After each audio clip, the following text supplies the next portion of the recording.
Vamos lá então, Evangelho de João, capítulo 1, versículo 14. E o Verbo se fez carne e habitou entre nós, cheio de graça e de verdade, e vimos a sua glória, glória como do unigênito do Pai. Vamos ler todos juntos, bem forte agora, todo mundo, para a gente ler mais uma vez, para tentar fixar. É um texto bem conhecido, mas a gente vai fixando aí esse versículo na mente. Vamos lá, todos juntos? E o Verbo cheio de graça e de verdade, e vimos a sua glória, glória como do unigênito do Pai. Amém. Que Deus abençoe a sua palavra na nossa vida, no nosso coração. Eu vou pedir ao presbítero Jorge que nos eleve a Deus numa oração nesse momento, intercedendo por nós pela exposição da sua palavra. Graças a Deus, nós vimos a tua presença, apresentamos a ti as nossas vidas, apresentamos a ti o reverendo de Gleiton, que há de ministrar a tua palavra.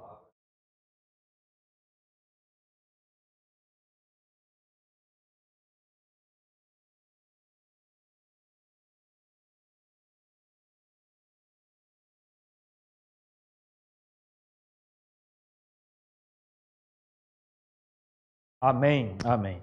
Muito bem, meus irmãos, nós estamos aqui na sequência do que nós poderíamos e podemos até chamar de prólogo no Evangelho de João, né? Esses primeiros versículos aqui, eles têm um extrato, um resumo, na realidade, daquilo que vai ser tratado teologicamente no decorrer de todo esse Evangelho. Nós já situamos a igreja, situamos os irmãos para o autor desse Evangelho, o apóstolo João, aquele que viveu mais tempo dentre os apóstolos, né? Escreveu também o livro de Apocalipse, escreveu 3 cartas que estão também no Novo Testamento. A data que eu disse para que a gente tivesse mais ou menos na nossa mente para esse evangelho, para esse texto, é 90 depois de Cristo, obviamente, né? E lógico que o contexto para nós em algum momento vai ser bastante interessante. Esse é um evangelho diferente, não está contado entre os sinóticos, né? Os 3 anteriores, pela ordem, que são muito mais parecidos, que são muito mais próximos nas suas narrativas. Mas eu disse aqui também aos irmãos que a igreja cristã, lá nos primórdios, a igreja antiga, lá no início, ela tinha o costume de olhar para os evangelhos como um bloco e não apenas como livros separados. É provável, inclusive, que quando João escreveu esse evangelho, ele já tinha conhecimento dos outros evangelhos que haviam sido escritos. A abordagem é diferente, a perspectiva apresentada é diferente, mas não há contradição, há algumas aparentes contradições de narrativas, mas eu digo aparentes porque elas são resolvidas, um pouquinho mais de atenção, um pouquinho mais de estudo, alguma dificuldade que você tenha na narrativa, na multiplicação dos pães, dos peixes, alguma coisa dessa natureza, dessa ordem, nós vamos estudar especificamente aquilo e vamos compreender que, na realidade, esses evangelhos, irmãos, eles se completam, eles não se contradizem, né? São perspectivas diferentes que são apresentadas. O Evangelho de João, ele tem uma importância fundamental. Eu diria não apenas no momento exato em que foi escrito, mas principalmente no decorrer dos primeiros séculos. Por que eu estou dizendo isso, meus irmãos? E aí a gente já vai tentar aqui visualizar, vislumbrar e pensar um pouco no contexto em que a igreja cristã estava inserida naquele momento, nos primeiros séculos. Às vezes a gente pensa que no primeiro século o grande problema da igreja foram as perseguições, né? Os judeus perseguindo a igreja, o Império Romano perseguindo a igreja. É lógico que esse foi um problema que a igreja teve que enfrentar. Não apenas os apóstolos, mas aqueles que estavam depois dos apóstolos, né? Aqueles que são chamados de de pais ou padres apostólicos, que geralmente são aqueles que tiveram contato ou foram contemporâneos dos apóstolos, os que seguem depois, os apologistas e outros mais, a maioria, se não a totalidade deles, foram martirizados, foram perseguidos. E não só a liderança da igreja foi perseguida. A igreja, como todos, os cristãos de um modo geral, sofreram a perseguição. E aí eu digo, não é? Às vezes a gente imagina que na igreja esse era o grande problema daquele momento. E não era o único problema. Era um grande problema, era uma grande dificuldade, mas um outro problema que a igreja enfrenta já nos seus primeiros dias de vida é a origem e o fortalecimento de muitas heresias, não é? Entendendo aqui heresia como aquela ideia, aquela doutrina, aquele postulado filosófico, teológico, não importa aqui a classificação, a categoria, que afronta, que vai, não é, ao encontro daquilo que os apóstolos pregaram, daquilo que o próprio Cristo pregou e afirmou. E a palavra de Deus, então, ela se coloca como uma âncora, como uma bússola. A âncora que dá firmeza, a bússola que direciona, entendendo que esta é a palavra inspirada de Deus. O Evangelho de João ele vai ser fundamental nesse sentido, por quê? Porque, meus irmãos, as grandes heresias desse período da antiguidade, dos primeiros séculos, elas gravitavam geralmente em torno da pessoa de Cristo.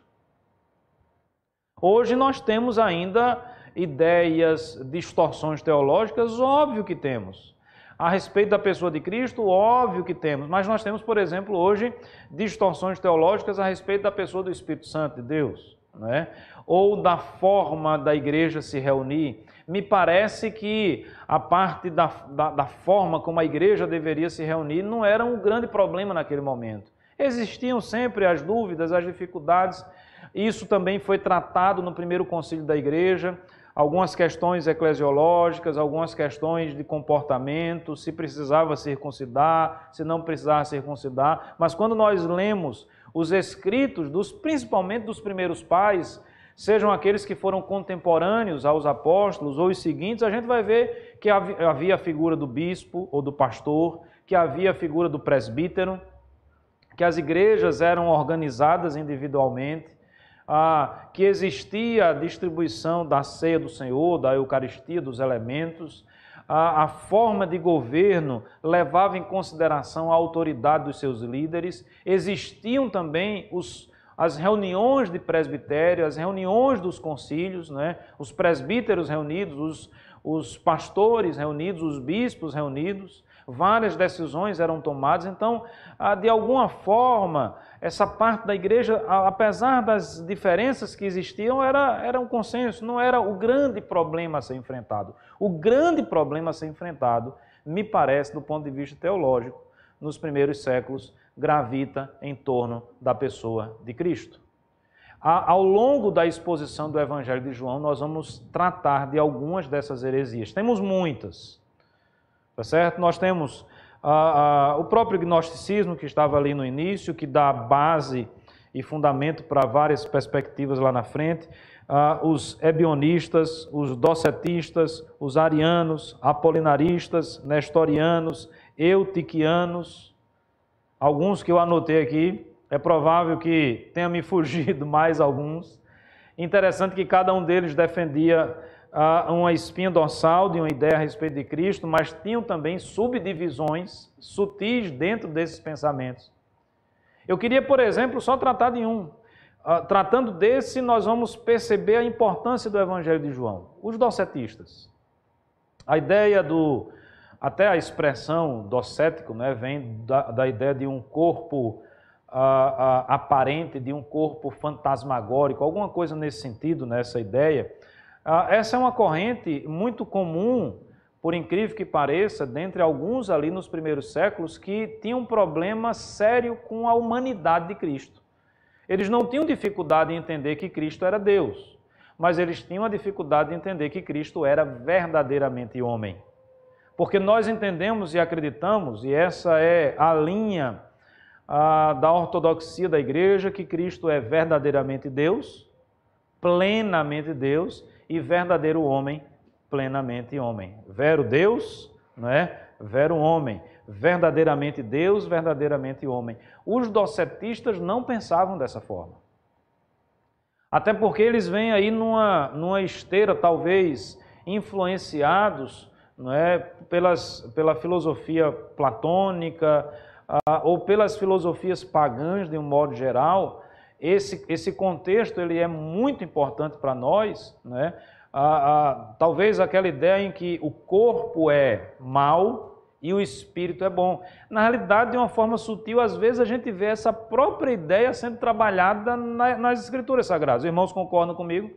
Em alguns escritos do apóstolo Paulo, de forma sutil, nós temos um pouco dessa carga filosófica ali apresentada. Na realidade, irmãos, esse contexto ele vai ser interessante. A igreja, no primeiro século, ela está inserida aonde? Ela está inserida no Império Romano. Nós precisamos entender que o Império Romano, não é, agora a Grécia já está anexada e todo o entorno ali do Mediterrâneo está anexado, e nós não podemos menosprezar a influência da filosofia que já tem aí 600 anos, mais ou menos, que está em crescente, não é? E os filósofos se debruçando sobre a origem da vida, não é? Sobre as razões e os questionamentos existenciais do ser humano. E aí nós temos já uma gama de ideias, de perspectivas, não é? De defesas ideológicas a respeito disso, a respeito daquilo outro. Quem já estudou filosofia vai lembrar disso. Esses dias a Ariane estava dando umas aulas e eu lá aprendendo com ela, né?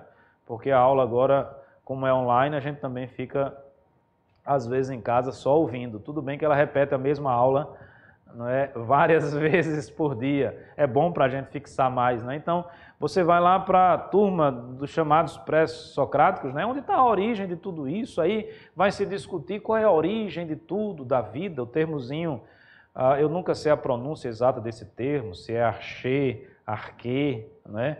Aí um vai dizer assim, não, a origem da vida, Tales, é a água, né? Um outro vai dizer a origem da vida é o ar, não é? Anaximenes, eu acho que diz isso. Aí Pitágoras, para a turma aí que gosta de matemática, não é à toa que ele era conhecido como um grande matemático, ele vai dizer que a origem da vida é o quê? São os números, não é?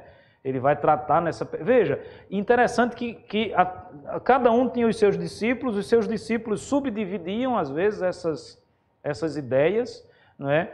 Os primeiros eles vão pensar num único elemento, aí vão chegar os próximos, né?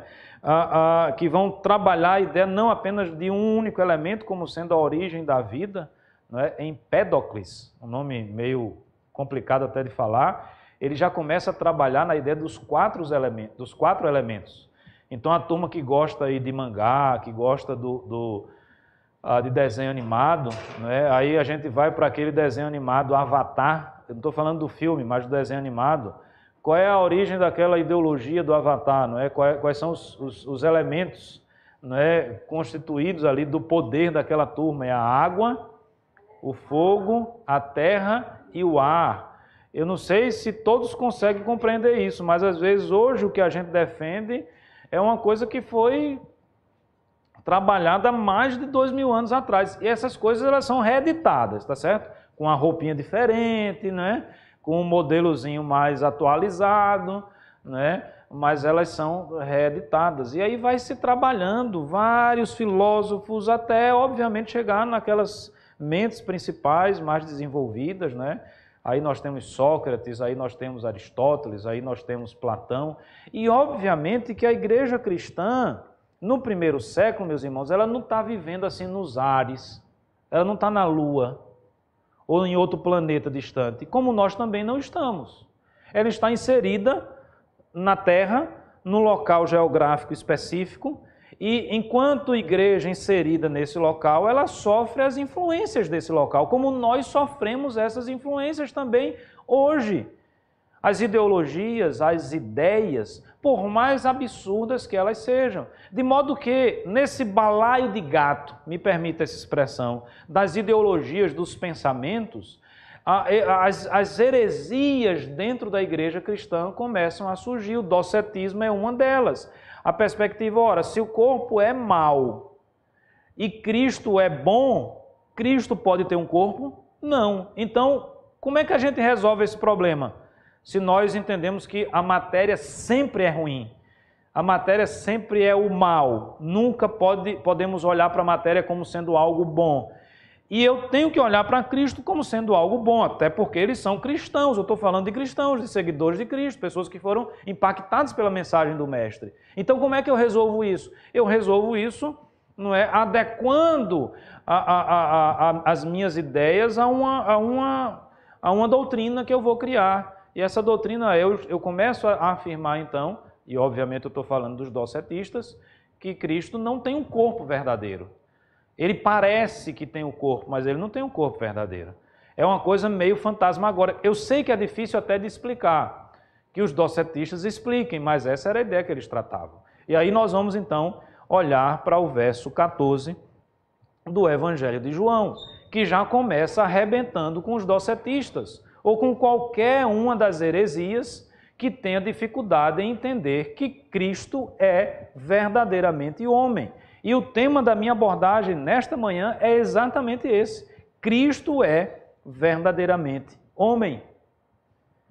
E esse ponto ele é extremamente importante para nós, porque por incrível que pareça, por mais que estejamos distantes aí 2000 anos dessas heresias, nós carregamos ainda em nós hoje, século 21, de alguma maneira, de alguma forma, eu nunca parei, sentei para refletir sobre isso, para estudar sobre isso, mas ainda carregamos um pouco dessa ideia de que o corpo é ruim. Obviamente que a leitura dos escritos bíblicos, ela vai também direcionar em algum momento nesse sentido. Aí o texto aqui começa dizendo o seguinte: e o verbo se fez carne. Há uma diferença dessa expressão carne para a expressão carne, é a mesma palavra, mas com significado diferente, usado, por exemplo, pelo apóstolo Paulo, que é muitas vezes utilizada a carne como representando o pecado, ou melhor dizendo, uma natureza humana, material, corrompida, caída. Nesse sentido, nós podemos chegar à conclusão de que o corpo é mau. Nesse sentido, nós podemos chegar à conclusão de que a carne é caída. A grande questão é que nós, enquanto cristãos, nós não dividimos, nós não diferenciamos o ser humano. O ser humano não é só carne, como o ser humano não é só alma. O que nós dizemos é que o homem caiu, o homem está completamente caído. E se ele é constituído de duas partes, corpo e alma, a alma e o corpo estão no estado da queda, estão corrompidos, estão desgastados, são reconhecidamente, então, mal e pecador. Logo, nós não podemos ter aquela visão ampla, aquela visão talvez até platônica mesmo, ou filosófica, que tudo aquilo que diz respeito ao corpo é ruim, ou é mal, ou é pecado. Sob pena de nos tornarmos docetistas, sem que a gente saiba, sem que a gente entenda sequer o que é isso. Então veja, irmãos, o texto aqui começa dizendo o seguinte: o verbo se fez carne. Então nós estamos diante de uma expressão bíblica, de uma afirmação bíblica inspirada por Deus, dizendo que Cristo é verdadeiramente homem. Lógico que nós estamos diante de um mistério. As duas naturezas do Redentor, elas são diferentes.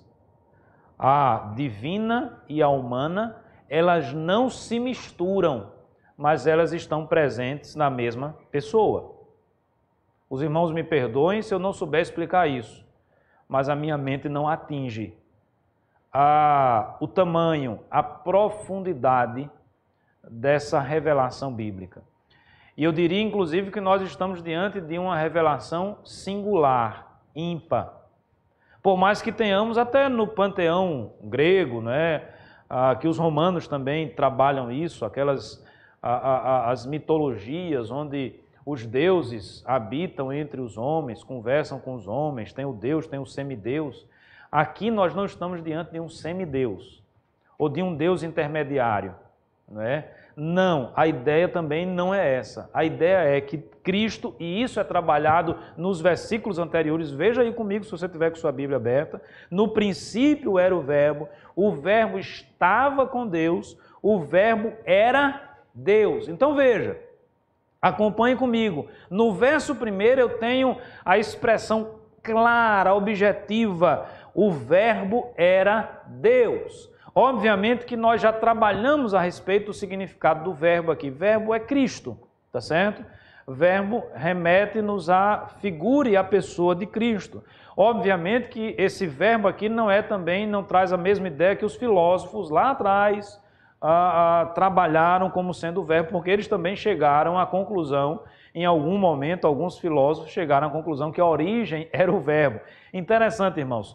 Quanto mais eu leio sobre a filosofia, e eu tenho lido ultimamente, né, eu estabeleci aí de fazer um caminho pela história do conhecimento filosófico, então eu comecei a ler a história dos pré-socráticos, quero chegar até, se Deus permitir, até os dias de hoje, para acompanhar a linha do conhecimento. É impressionante, quanto mais eu leio, quanto mais nós nos aproximamos dessa turma, que eram homens inteligentíssimos, pessoas privilegiadas, não é? Que atingiram de fato um entendimento de muitas coisas que estavam à frente do seu tempo. E eu percebo que eles batem na trave em muitas coisas, não é? É o esforço, talvez fruto da graça comum que eles receberam, não é? E isso não é apenas na filosofia, em todas as ciências, não é? Você pega homens aí que tiveram mente brilhante, eu não estou defendendo a ideia deles não é? Mas homens que revolucionaram em algum momento, algum segmento do conhecimento, e a gente vê eles batendo na trave. Faltou a eles, de fato, a revelação verdadeira. O conhecimento vindo da fonte do conhecimento, que é o próprio Deus. Então, alguns deles vão trabalhar, inclusive, a ideia de logos, como sendo a origem e tudo mais. E por que eu digo que eles bateram na trave? Porque eles não chegam a Cristo. E por que eles não chegam a Cristo? Porque eles não foram apresentados, talvez, a essa revelação. Ou porque eles não foram tocados por Deus, transformados por Deus. Chegaram bem pertinho como fruto da graça comum. Eu acho até que valia a pena alguém um dia escrever um livro sobre isso, né? A graça comum na mente desses estudiosos, desses cientistas, o quanto eles chegaram perto da revelação, mas falharam porque faltou, de fato, atingir o ponto. O conhecimento que nós enxergamos e temos, não porque somos melhores ou mais inteligentes do que toda essa turma, mas porque nos foi dada a revelação de Deus.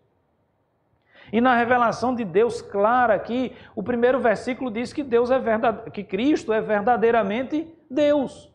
Era Deus, estava com Deus. É criador, estava no princípio, não foi criado por ninguém, mas a tudo criou. Então, no primeiro versículo, nós somos apresentados a Cristo como sendo Deus. No versículo 14, nós somos apresentados a Cristo como sendo verdadeiramente o homem, porque aquele que era Deus agora se fez o quê?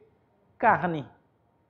Eu estou diante da encarnação de Deus. Deus se fez carne. Algumas observações nesse primeiro ponto. E o primeiro ponto aqui é que Cristo se encarnou, provando que Ele é verdadeiramente homem. A primeira observação que eu faço é que o verbo diz assim, o texto bíblico não diz, Ele foi feito carne. O texto não diz que Ele foi criado como carne. O que é que o texto diz, meus irmãos? Veja, e o verbo se fez. Esse se fez aí mostra que o ato de se encarnar, ele é um ato que vem da parte do próprio Deus, não é vontade humana, não foi um outro homem que o criou. E aí nós adentramos aqui nas razões pelas quais o nascimento de Cristo, por mais que tenha sido um nascimento humano, mas foi diferente de todos os outros. E nós conhecemos a história.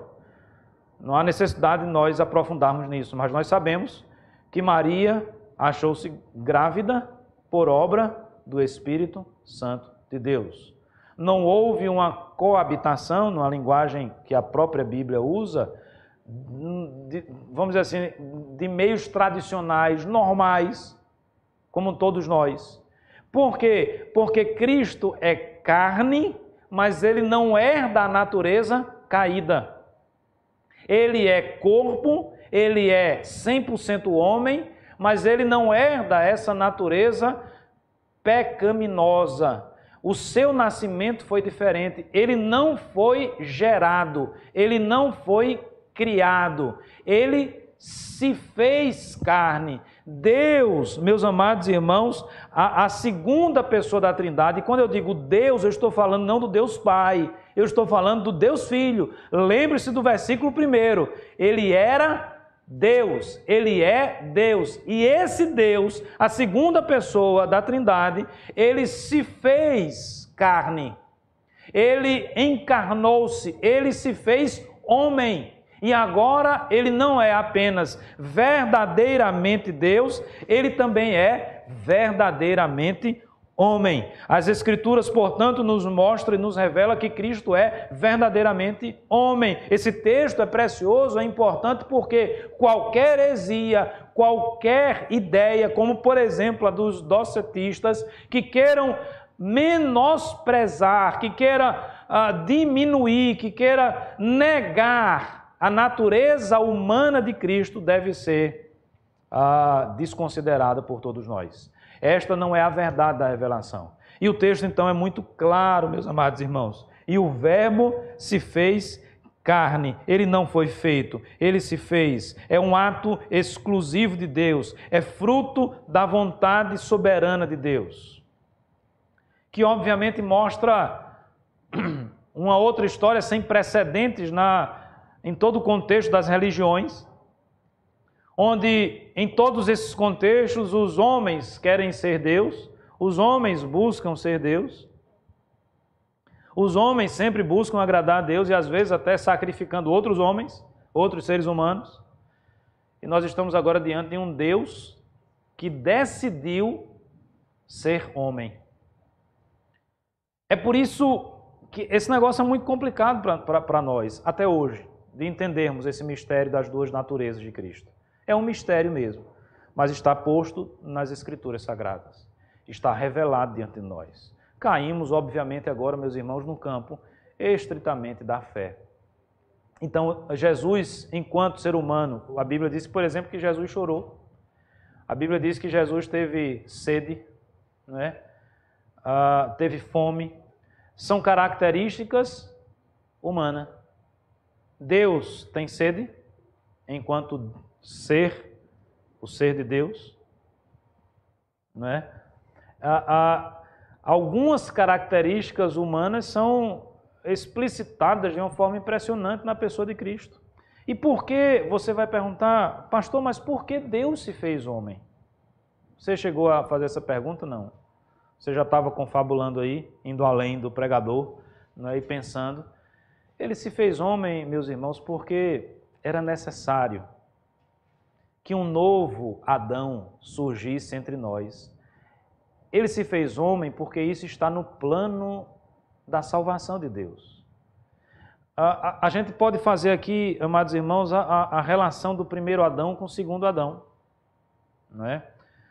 Interessante que a gente vai ver essa relação. O primeiro foi tentado e o segundo? Agora, há algumas diferenças. O primeiro foi tentado pelo próprio Satanás, o primeiro Adão. Pelo próprio Satanás. Ou ele usou, não é, a serpente, ou ele usou, vamos dizer assim, um mensageiro, não é? Cristo foi tentado pelo próprio Satanás. O primeiro Adão foi tentado quantas vezes para cair? Cristo.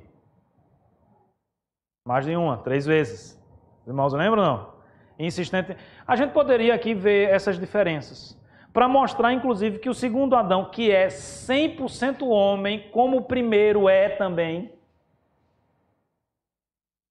enquanto homem, entenda a minha expressão, pelo amor de Deus, enquanto homem, entre aspas, poderia ter caído. enquanto ser humano. Não poderia porque ele não era só homem, ele também é Deus. Aí é mistério, aí é fé. E também não estava no plano de Deus, na vontade de Deus que assim o fosse. Mas ele então, como homem e 100% homem, ele cumpre toda a lei. E agora, como alguém que cumpriu toda a lei, ele está habilitado e apto para se sacrificar, para se entregar, para se deixar imolar, para que aqueles que não conseguem cumprir a lei, para que aqueles que estão condenados, para que aqueles que estão mortos nos seus delitos e pecados possam ter salvação. Os irmãos compreendem de uma forma muito simples, porque Deus se fez homem, ele se fez homem para que a justiça dele fosse executada de forma plena nas nossas vidas. O segundo Adão, para que ele inclusive se tornasse um exemplo para todos nós. Cristo, enquanto homem, fez o que fez. E nós, enquanto homens e cristãos, seguidores de Cristo, podemos fazer o que Cristo fez. Podemos olhar para Cristo, podemos tê-lo como exemplo na nossa vida, podemos buscar ter as ações de Cristo como sendo o ideal para a nossa própria vida. Mas me permita avançar um pouco mais. O texto diz, o verbo se fez carne, e o que mais, irmãos? E habitou entre nós. Louvado seja Deus por isso. Esse é o momento propício da gente glorificar o nome de Deus. Sabe o que é que o texto está dizendo? Que Deus habitou entre nós. Nós estamos sendo aqui apresentados ao Emanuel, ao Deus conosco. Quando nós falamos de Deus, irmãos, nós estamos falando de algo que transcende a nossa capacidade, algo transcendente. Nós estamos falando de um Deus que está assentado no alto e sublime trono. Nós estamos falando do Deus que criou todas as coisas.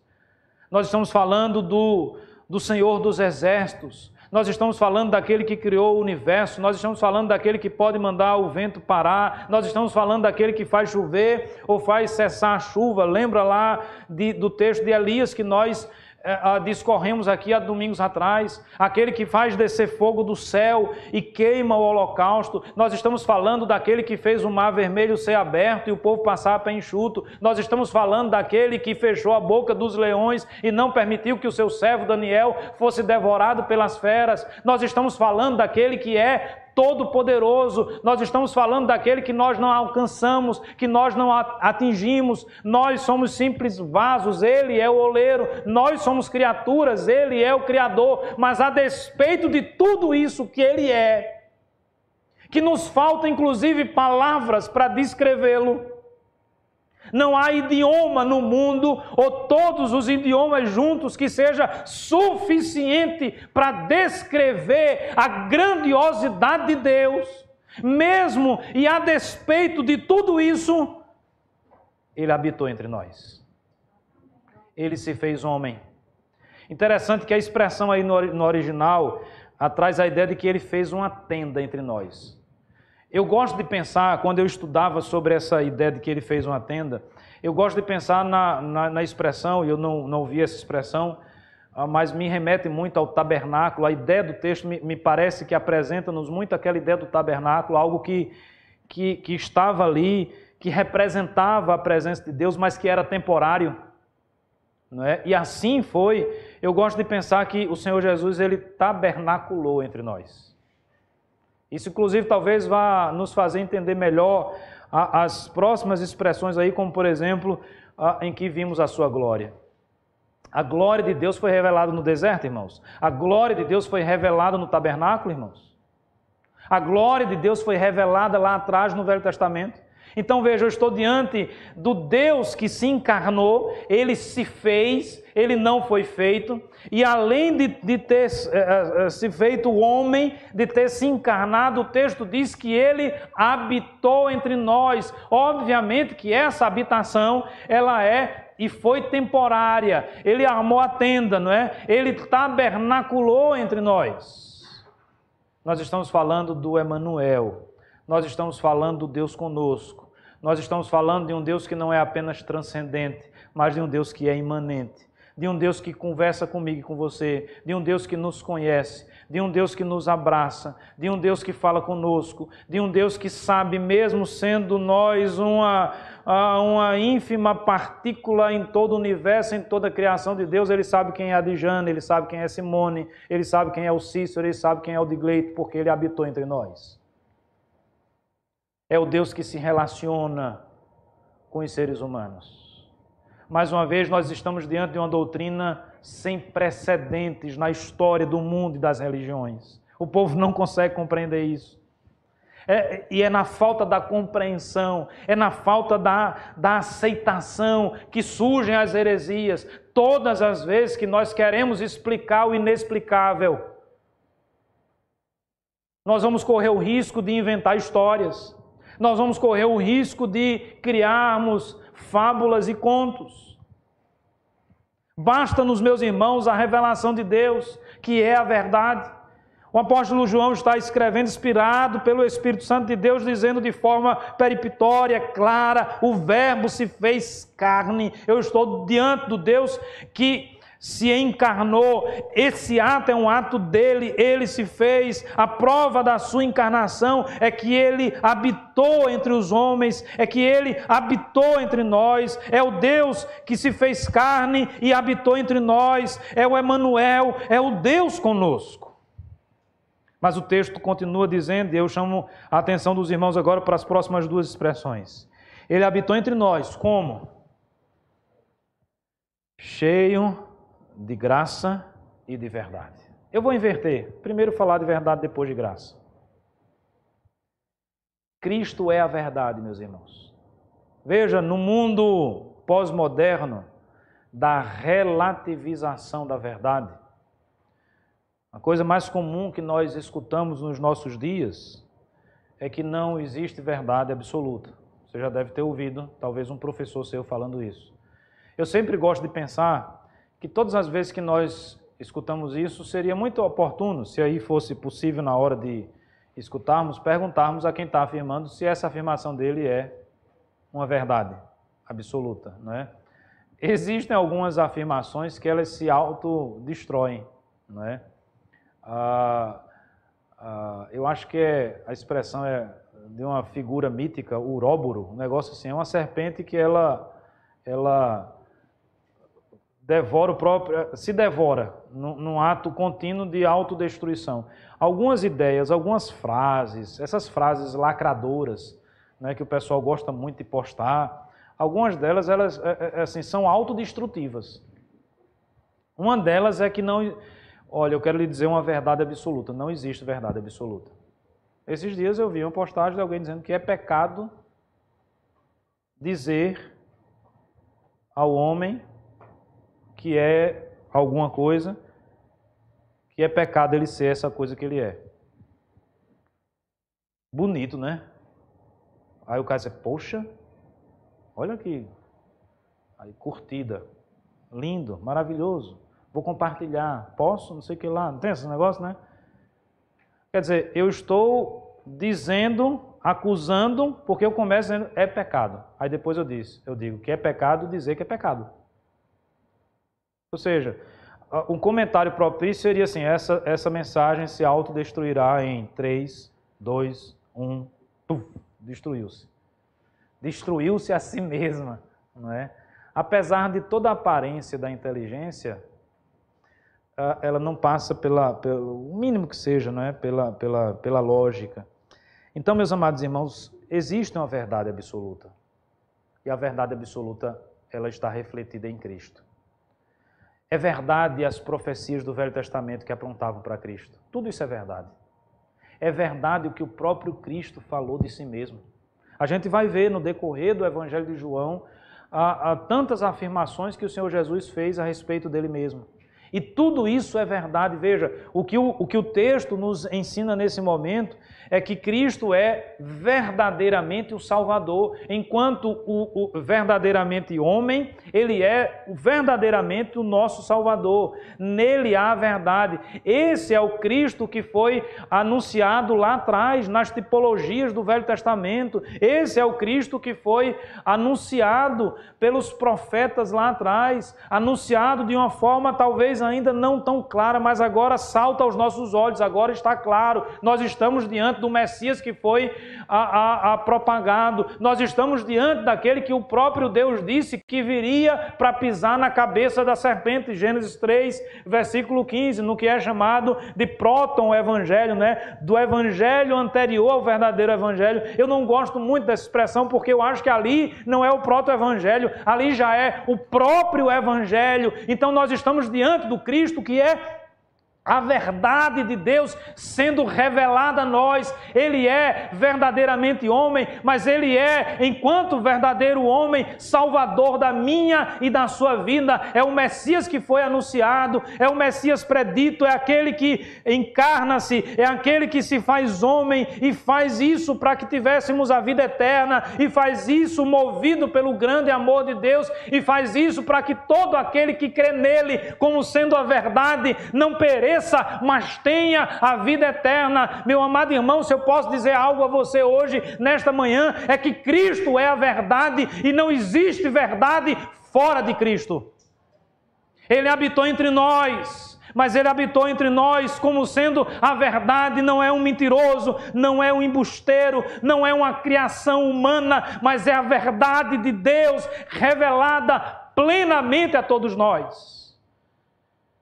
E a segunda expressão, cheio de graça. Graça, irmãos, numa linguagem que nós conhecemos e numa descrição simples que todos nós conhecemos. É um favor que nós não merecemos.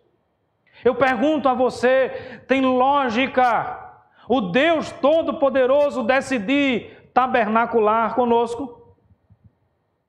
Morar conosco? Habitar entre nós? Tem lógica o Deus Todo-Poderoso decidir passar pela humilhação de se tornar homem? Deus precisava fazer isso? Deus necessitava fazer isso? Deus precisa, na sua essência, salvar a mim e a você? Se Ele salvar ou não salvar, Ele continua sendo Deus? Se Ele se tornasse homem ou não se tornasse homem, Ele continuaria sendo o Filho de Deus? Sim. Ele continuaria sendo Deus? Sim. Ele estaria na criação? Sim. Ele continuaria sendo o Verbo que estava com Deus, o Verbo que era Deus? Sim. Mas aí nós somos apresentados a esse belíssimo atributo de Deus. A graça. Mais uma vez é ato exclusivo de Deus. Mais uma vez é a ação de Deus em benefício das suas criaturas. Ele habitou entre nós, cheio de graça. Maravilhosa graça. Graça que é melhor do que a vida. Porque é através da ação graciosa de Deus que hoje nós podemos ter convicção no nosso coração de que nós somos salvos. E essa convicção não se baseia, meus amados irmãos, numa realidade inexistente, numa fala mitológica. Essa realidade, essa certeza, essa convicção, ela repousa numa realidade. A realidade que Deus se encarnou, se fez homem e habitou entre nós e deu a sua vida por nós. Enquanto aqui estava, o que foi que o Senhor Jesus fez, meus irmãos? Aqui Ele nasceu, aqui Ele cresceu, aqui Ele realizou milagres que tinham como objetivo princípio comprovar todo o seu discurso, todas as suas afirmações. Aqui Ele entregou a sua vida, aqui Ele foi colocado numa cruz, aqui Ele derramou o seu precioso sangue. Aqui Ele nos salvou e louvado seja Deus por isso. É fruto da graça de Deus na nossa vida. Ele habitou entre nós. Ele habitou entre nós, mesmo sendo Deus. Ele é o Emanuel, mesmo sendo Todo-Poderoso, e fez isso como fruto da sua graça. É um favor, é um privilégio que nós não merecíamos. Infelizmente, e aí eu passo para o terceiro ponto, não é? Para o terceiro destaque que eu gostaria de fazer nesse texto. O texto diz que vimos a sua glória como do unigênito do Pai. Infelizmente, nem todos conseguem ver essa glória. Lá nos versículos anteriores, não é? Lembre aí do verso 11. Veio para os que era seu e os seus não o receberam. Muitos não viram e não viram. Como muitos hoje escutam e não escutam. É possível que o que eu esteja falando aqui nesse momento, e eu acredito que todo mundo aqui está escutando, mas nem todos estejam escutando de fato. Nem todos estejam compreendendo a profundidade e a verdade dessas palavras. Veja, provavelmente João, ele como testemunha ocular, ele acompanhou tudo, não é? A respeito de Cristo. Todo esse momento em que Cristo esteve aqui, em que tabernaculou entre nós. E lá no tabernáculo eu disse que a glória foi vista, no deserto a glória foi vista, quando Deus está presente a sua glória resplandece. Cristo, como luz do mundo, resplandece a glória da divindade, a glória de Deus. E o evangelista, então, nos expressa essa verdade dizendo, nós vimos, nós enxergamos a sua glória. A glória, meus amados irmãos, ela é revelada. A glória, ela é percebida, a majestade, a glória de Deus. Veja, quando nós falamos do Deus que se fez carne, nós estamos falando do ápice da revelação de Deus, do ponto maior da revelação de Deus. É por isso que Cristo diz, quem vê a mim, vê ao Pai. Hebreus, tendo outrora falado pelos pais, pelos profetas, hoje nos fala através de quem? De Cristo. É o ápice da revelação. É o ápice. 1 Coríntios, não é? Víamos como espelho. Não tínhamos a presença real, era um reflexo. Agora vemos face a face. É o ápice da revelação de Deus. E a glória enchia o templo. E a glória de Cristo enche a terra. E a glória de Cristo enche a alma, o coração, a mente, os olhos daquele que enxerga e vê em Cristo o Verbo que se fez carne. Vimos a sua glória. Esse termo unigênito é um termo extremamente complexo, porque no primeiro momento ele vai nos trazer a ideia de gerado, e Cristo não foi gerado. Ou na melhor das hipóteses, ele foi eternamente gerado.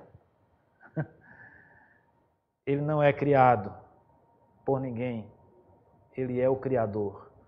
Mas a ideia aqui é que é como se ele fosse da mesma substância, é o Filho de Deus, é aquele que é único, não há quem se compare, é homem e continua sendo verdadeiramente homem como todos nós, mas diferente de todos nós, porque ele não possui a natureza caída. Porque além da natureza humana, ele também tem a natureza divina. Então veja, irmãos, nós estamos aqui diante de uma matéria muito difícil, mas que mostra com certeza a exclusividade de Cristo. É um ser exclusivo, é um ser diferente. Uma pequena observação, sempre que eu leio a respeito dessas expressões, só para que a gente pense um pouco, todas as vezes que a Bíblia fala de Cristo como sendo Filho de Deus, ela usa o termo unigênito. Todas as vezes que a Bíblia fala de Cristo como sendo filho de Maria, ela usa o termo primogênito. Eu faço a inferência óbvia e clara de que se é primogênito, é porque teve um segundo ou um terceiro. Se não teve, não é primogênito, é unigênito. E como Cristo, na perspectiva da criação de Deus, na perspectiva da encarnação do Verbo, na perspectiva da sua natureza, não há quem se compare a Ele. Ele é único, Ele é unigênito, Ele é o Filho de Deus. Ele é o próprio Deus. Ele é o Deus que se fez carne. Ele é o Deus que habitou entre nós, mesmo sendo todo-poderoso. Ele é o Deus que age na nossa salvação, com graça, agindo com graça. Ele é a verdade revelada de Deus a todos nós. E através da sua vida, através daquilo que Ele é, através daquilo que Ele pregou, através daquilo que Ele faz na minha vida e na sua vida, meus irmãos, nós vemos a glória de Deus. Oremos para aqueles que não conseguem ver, para aqueles que escutam e não escutam, para aqueles que veem e não enxergam, para que Cristo possa tocar nesses corações e nessa vida. E eles verdadeiramente compreendam que Cristo é o Senhor e Salvador, que não existe verdade fora de Cristo. Que Deus nos abençoe. Amém. Amém.